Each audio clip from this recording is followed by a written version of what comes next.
подписка жасау ол да бір оңай істің бірі. Мен мысалға мой бейби көкшеге тіркеліп қойғанмын, подписка жасап.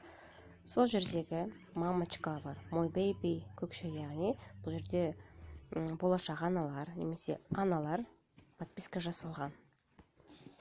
Соларға подписка жасаймыз. Өте оңай, былай тексеруіңізге болады. Тірі аккаунт па, әлде тірі емес па? Көрдіңіз бе? Сат көресіз.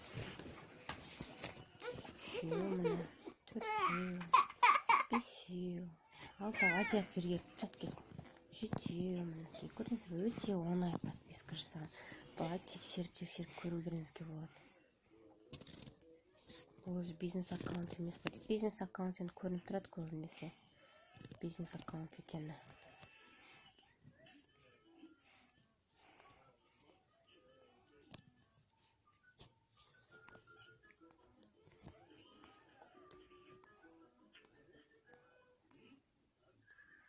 Өте оңай, қыздар.